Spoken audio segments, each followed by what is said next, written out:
नमस्कार, आपला आवाज मध्ये तुमचं स्वागत। आदित्यचं नशीबच चमकलं। जे उद्धव ठाकरेंना बाळासाहेबांनी दिलं तेच आता आदित्यला सुद्धा मिळणार। खरं तर याला बाळासाहेबांची पुण्याईच म्हणावं लागेल। बाळासाहेब हेच नाव वापरून अनेक राजकीय नेते आज घडीला राजकारणामध्ये जिवंत आहेत। हे झालं परखे लोकांचं, पण रक्ताचं नातं असलेले लोक सुद्धा यामुळेच तर जिवंत राहिले। राज ठाकरे म्हणाले त्याप्रमाणे एकतरी केस उद्धव ठाकरे यांच्या नावावर आहे का? बरं ते सोडा, ट्रेंडिंग मध्ये असलेले ठाकरेंचे चिरंजीव आदित्य यांच्यावर तरी एकतरी केस आहे का? तर नाही। गद्दार, खंजीर, निर्लज्ज, लायकी, बाप अशा शब्दांनी ट्रेंडिंग मध्ये असलेल्या आदित्य ठाकरे यांची लॉटरी राजकारणामध्ये कशी लागली यावर आपण बोलूया। इतिहासात अनेक बंड झाले, परंतु या बंडातूनही शिवसेना उभी राहिली। मात्र अलीकडेच एकनाथ शिंदे यांनी केलेल्या बंडखोरीमुळे शिवसेनेला हादरा बसला। बाळासाहेबांच्या निधनानंतरचं पहिलंच बंड हे आहे। यामुळे पक्षात उभी फूट पडल्याचं दिसून येतं। एकनाथ शिंदे यांच्यासोबत विधानसभेतील 55 पैकी 40 आमदार आणि संसदेतील 19 खासदारांपैकी 12 खासदार शिंदे गटात सहभागी झाले।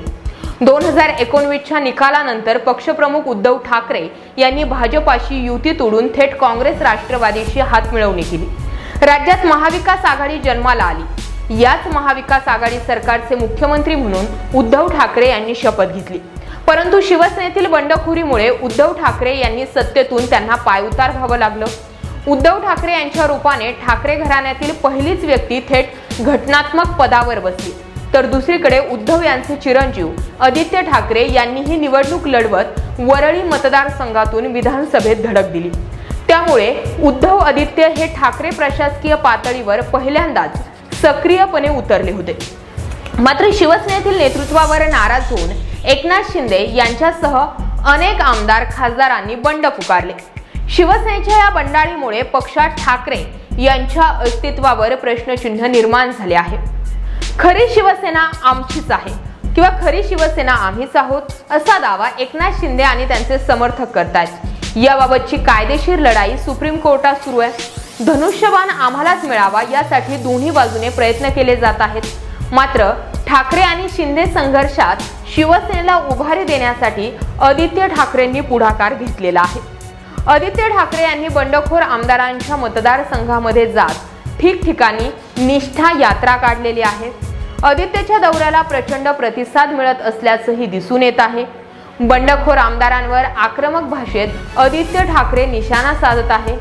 गद्दारांनी हिम्मत असेल तर राजीनामा देऊन निवडणुकीला सामोरं जावं असं थेट आव्हान आदित्य ठाकरे देत आहेत। आदित्य ठाकरे यांचे शिवसेनेतील वाढते वलय पाहता आता त्यांच्यावरील जबाबदारी आणखी वाढण्याची जी शक्यता आहे ती वर्तविण्यात येत आहे।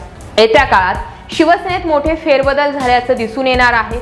उद्धव ठाकरेंचे धाकटे चिरंजीव तेजस ठाकरे, ज्याचा उल्लेख खुद्द बाळासाहेबांनी शिवाजी पार्कच्या सभेत तोडफोड सेना म्हणून केला होता, तो तेजस ठाकरे ही राजकारणामध्ये एंट्री मारण्याची शक्यता आहे। त्यामध्येच आदित्य ठाकरे यांच्यावर शिवसेनेत कार्याध्यक्ष पदाची जबाबदारी येऊ शकते। बाळासाहेबांच्या निधनानंतर शिवसेनेतील कार्याध्यक्ष पद गोठावून त्याऐवजी पक्षप्रमुख पद निर्माण केलं गेलं होतं। त्यावेळी कार्याध्यक्ष असलेले उद्धव ठाकरे पक्षप्रमुख झाले, परंतु आता पुन्हा शिवसेनेत कार्याध्यक्ष पद निर्माण केले जाण्याची शक्यता आहे आणि याच पदाची जबाबदारी आदित्य ठाकरे यांच्या खांद्यावर येण्याची देखील आता शक्यता वर्तविण्यात येत आहे।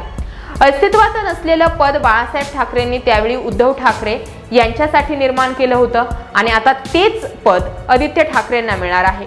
राज ठाकरे ज्यावेळी हळूहळू बाजूला पडू लागले होते, राज ठाकरे हे शिवसेनेचे नेते आणि भारतीय विद्यार्थी सेनेचे अध्यक्ष म्हणून काम सांभाळत होते, त्यावेळी उद्धव ठाकरे यांनी शिवसेनेमध्ये प्रवेश केल्यानंतर त्यांच्यासाठी बाळासाहेबांनी पक्षात अस्तित्वात नसलेलं कार्याध्यक्ष पद निर्माण केलं होतं। शिवसेनेत उद्धव आणि राज असे दोन गट पडल्याचं त्यावेळी चित्रही निर्माण झालं होतं। तेव्हा बाळासाहेबांच्या सांगण्यावरून राज ठाकरे यांनीच महाबळेश्वर येथील शिवसेनेच्या मेळाव्यात उद्धव ठाकरे यांची शिवसेना पक्षाच्या कार्याध्यक्षपदी निवड केलेली होती आणि त्याबाबतचा ठराव सुद्धा मांडला होता। त्याला शिवसेनेच्या नेत्यांनी अनुमोदन केलं होतं। त्यामुळे बाळासाहेबांनी तयार केलेल्या कार्याध्यक्ष पदाची धुरा आता उद्धव ठाकरेंनंतर आदित्य यांच्या खांद्यावर येण्याची शक्यता आहे। याबाबत तुम्हाला काय वाटतंय कमेंटमध्ये व्यक्त व्हा।